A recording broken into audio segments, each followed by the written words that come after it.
പരിശുദ്ധാത്മാവ് പറയുന്നത് പോലെ ഇന്ന് നിങ്ങൾ അവിടുത്തെ സ്വരം ശ്രവിക്കുമ്പോൾ മരുഭൂമിയിലെ പരീക്ഷണകാലത്തുണ്ടായ പ്രകോപനത്തിൽ എന്നതുപോലെ നിങ്ങളുടെ ഹൃദയം കഠിനമാക്കരുത്.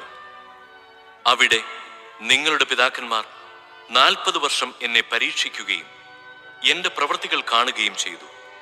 അതിനാൽ ആ തലമുറയോട് ഞാൻ കോപിച്ചു പറഞ്ഞു, അവർ സദാ തങ്ങളുടെ ഹൃദയത്തിൽ തെറ്റു ചെയ്യുന്നു. എന്റെ വഴികൾ അവർ മനസ്സിലാക്കിയിട്ടില്ല. എന്റെ ക്രോധത്തിൽ ഞാൻ ശപഥം ചെയ്തു പറഞ്ഞതുപോലെ അവർ ഒരിക്കലും എന്റെ വിശ്രമത്തിലേക്ക് പ്രവേശിക്കുകയില്ല. എന്റെ സഹോദരരെ, ജീവിക്കുന്ന ദൈവത്തിൽ നിന്ന് നിങ്ങളിൽ ആരും വിശ്വാസരഹിതമായ ദുഷ്ടഹൃദയം മൂലം അകന്നു പോകാതിരിക്കാൻ ശ്രദ്ധിക്കുവിൻ. ഇന്ന് എന്ന് വിളിക്കപ്പെടുന്ന ദിവസങ്ങൾ ഉള്ള കാലത്തോളം എല്ലാ ദിവസവും നിങ്ങൾ പരസ്പരം ഉപദേശിക്കുവിൻ. ഇത് നിങ്ങൾ പാപത്തിന്റെ വഞ്ചനയാൽ കഠിനഹൃദയരാകാതിരിക്കുവാനാണ്. ജീവനിലേക്ക് കടന്നിരിക്കുന്നു.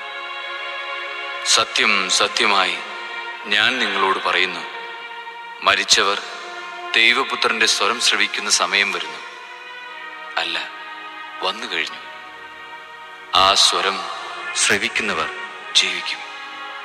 എന്തെന്നാൽ പിതാവിന് തന്നിൽ തന്നെ ജീവനുള്ളതുപോലെ പുത്രനും തന്നിൽ തന്നെ ജീവനുണ്ടാകാൻ അവിടുന്ന് വരം നൽകിയിരിക്കുന്നു. മനുഷ്യപുത്രനായതുകൊണ്ട് വിധിക്കാനുള്ള അധികാരവും അവന് നൽകിയിരിക്കുന്നു. ഇതിൽ നിങ്ങൾ വിസ്മയിക്കേണ്ട. എന്തെന്നാൽ കല്ലറകളിലുള്ളവരെല്ലാം അവന്റെ സ്വരം ശ്രവിക്കുന്ന സമയം വരുന്നു.